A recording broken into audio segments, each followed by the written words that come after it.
What would our world be like without birds and their music? Their cheerful voices really bring cheer, don't they? And it's interesting to learn to recognize each bird by its song. One of the most familiar of our American birds is the robin. Don't you just love to hear his cheerful song?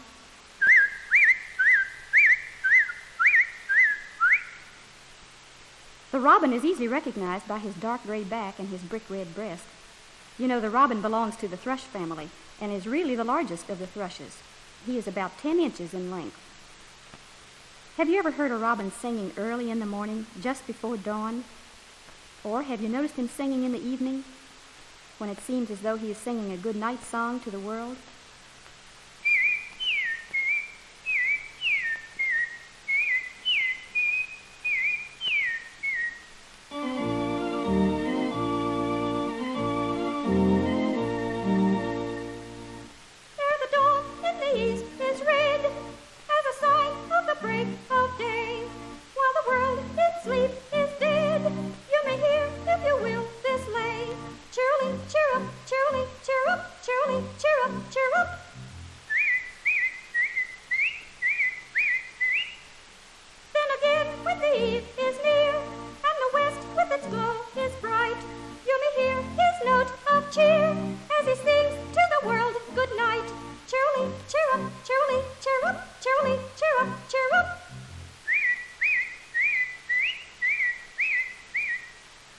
Another bird that we love is the bluebird.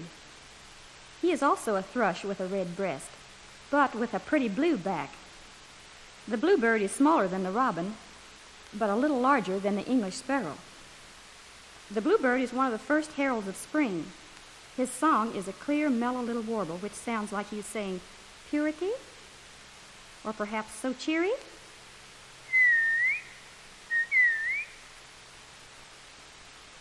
Here is a song which contains an imaginary conversation between a person and a bluebird that has just returned from the Southland where he has spent the winter.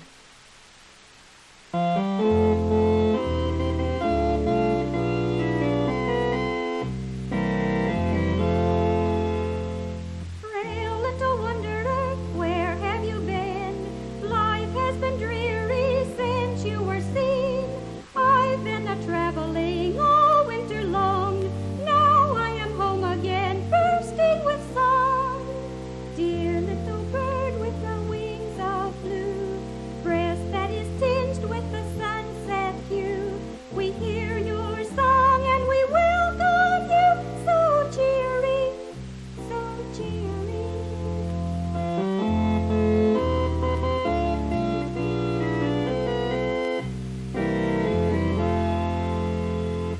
Frail little wanderer, what did you do? You were hungry the long winter through. Down in the Southland plenty I found. Berries were everywhere covering the ground. Dear little bird with the wings of blue, breast that is tinged with the sunset hue. We hear your song and we welcome you, so cheery, so cheery.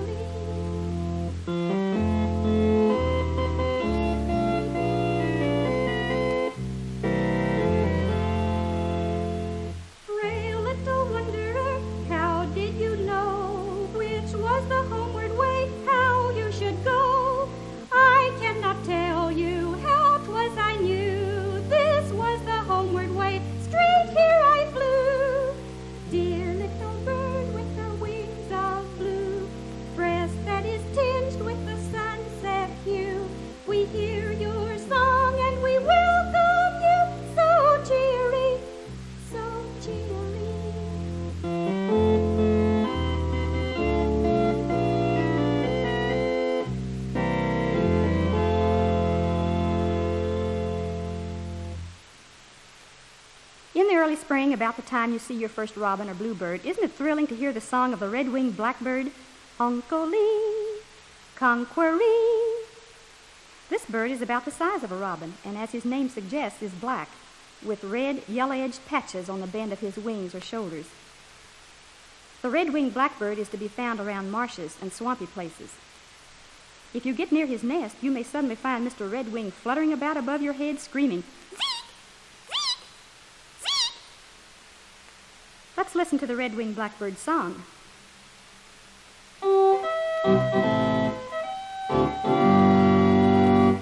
Here with me, glide away, to his mate singeth he, where the wind bloweth free, among the reeds and rushes I would be. Punkaree-taree, punkaree-taree, hark the red-winged blackbird singeth cheerily. Punkaree-taree, punkaree-taree, perched upon a pussy willow tree.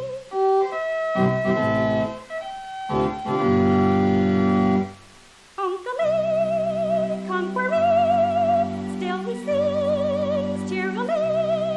Oh, I hope she'll agree to nest among the rushes here with me. Punkaree-taree, punkaree-taree, hark the red-winged blackbird singeth cheerily. Punkaree-taree, punkaree-taree, perched upon the pussy willow tree.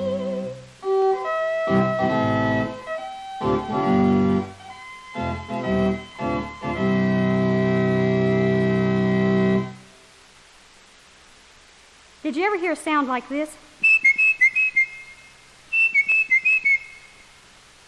If you did, you must have heard a tufted titmouse giving his Peter, Peter, Peter call. Or maybe you heard him whistling this way.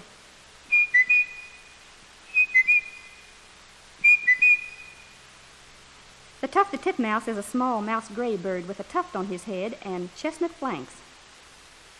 This bird has another call, which sounds as if he were calling kitty, kitty, kitty, kitty, kitty, kitty, kitty, kitty, kitty, kitty, kitty, kitty, kitty, kitty, kitty, kitty, kitty. The tufted titmouse remains throughout the winter in the same area in which he lived in the spring and summer. The next song is a story about a tufted titmouse and a yellow-bellied sapsucker. The sapsucker has a call which resembles the mewing of a cat. This bird belongs to the woodpecker family and is a little smaller than a robin. He has a black and white head and back, yellow belly, black bib, and red throat and forehead. The sapsucker has an undesirable habit of girding young trees in his greediness for sap, so the writer of this song has nothing particularly good to say about him. Now, here is the song of the tufted titmouse and the yellow-bellied sapsucker.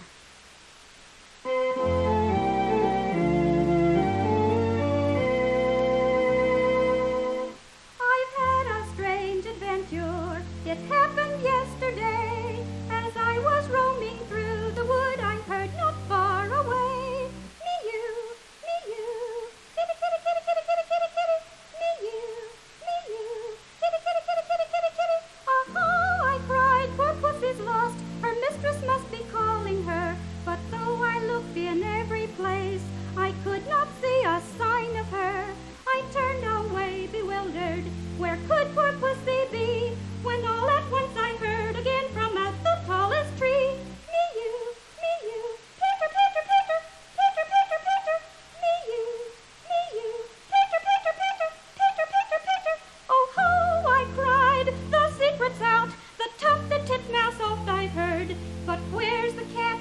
And do you know, there was no cat, 'twas just a bird. The goldfinch is another interesting little bird to see and hear. He is dressed in yellow and black. Another name for the goldfinch is wild canary. And he does sing a lovely song, much like the caged canary. He has a call that sounds like sweet, sweet. When the goldfinch flies, he goes bouncing along in deep waves or dips. And with each dip, he says, "Per-chicory, per-chicory, per-chicory."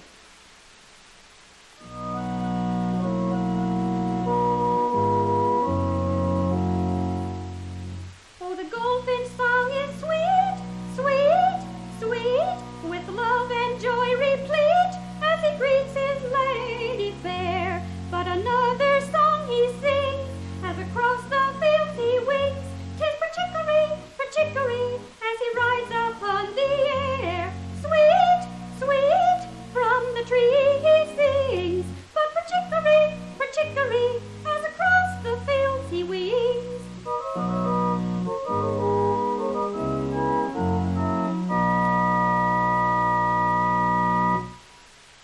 Another beautiful bird we like is the cardinal. You know, this is the bird that is red all over and has that little tuft on his head and a black face. The cardinal has several beautiful calls. They sound something like this.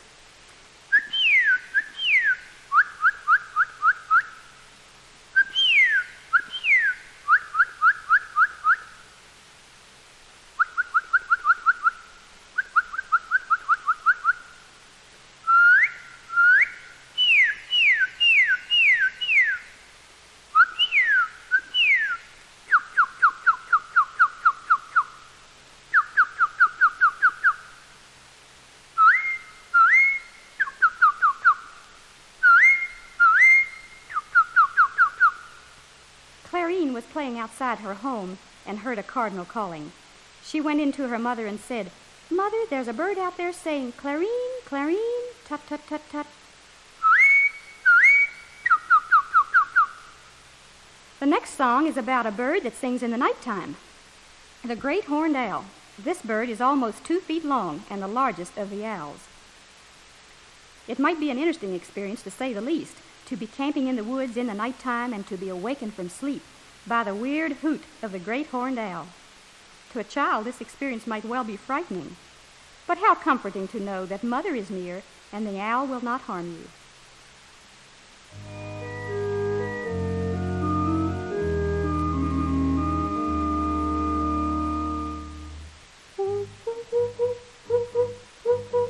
Oh, Mother, what can it be? It frightens me. Hush, my baby, Mother's here. 'Tis but an owl in the branches near. She will not harm you, have no fear. She must care for her babies too, just as Mother will care for you. Hush, my baby, hush, my baby, hush.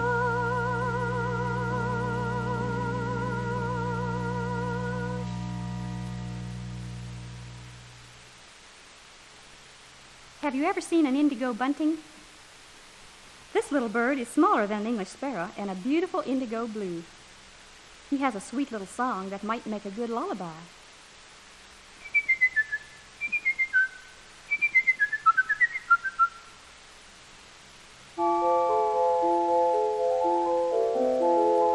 Follow baby bunting, close your sleepy eye. Daddy's gone a-hunting, we'll see him by and by. Soon he'll come a-winging to his baby dear. Hark, I hear him singing, there is no to fear. From the top of yonder tree, he is watching you and me. Listen, listen, how sweet and clear. Follow baby bunting, close your sleepy eye. Daddy's gone a-hunting, we'll see him by and by.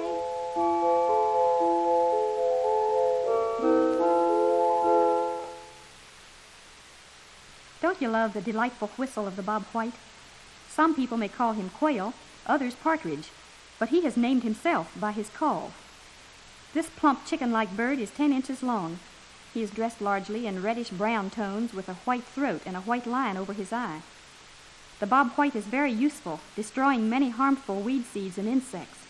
Some folks may regard him as a weather prophet.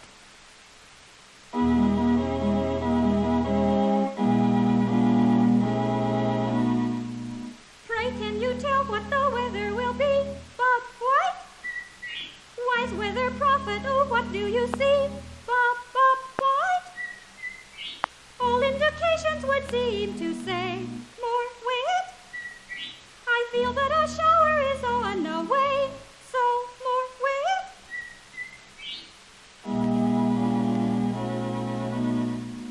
How can you tell what the weather will be, Bob White? What is your system? Oh, tell it to me, Bob White. That is a secret I cannot impart. More wit. Just listen to my signals and learn them by heart. No more wit.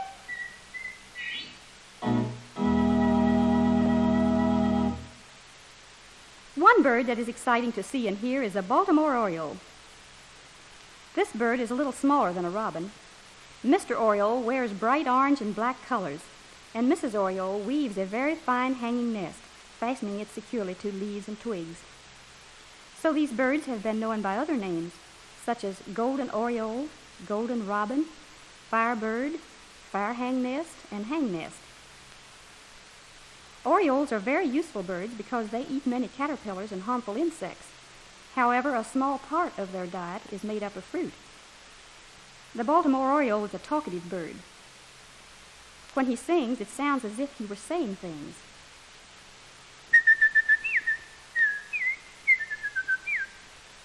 One year, a pair of orioles had a nest in a tall tree near our garden. One May evening, as I was working in the garden, I paused briefly in my work to take a look at the oriole's nest. Mr. Oriole was at home that evening, and when I looked up at the nest and immediately looked back down at my work, he called to me, "Hey-ya, didn't you see it?" Another time, when I'd been away from home and was returning, as I came walking toward the house, that oriole came flying toward me and said, "I'm coming to meet you." Sometime if you hear a Baltimore Oriole singing, listen carefully and see what he says to you. Now here is the Baltimore Oriole song. I'm the bright and gay oriole, looking for my breakfast up in the tree. Worms and insects pay heavy toll, caterpillars juicy taste good to me. Mine's a sumptuous bill of fare, never have I seen a larder low. Meat a plenty always there, with a little fruit for salad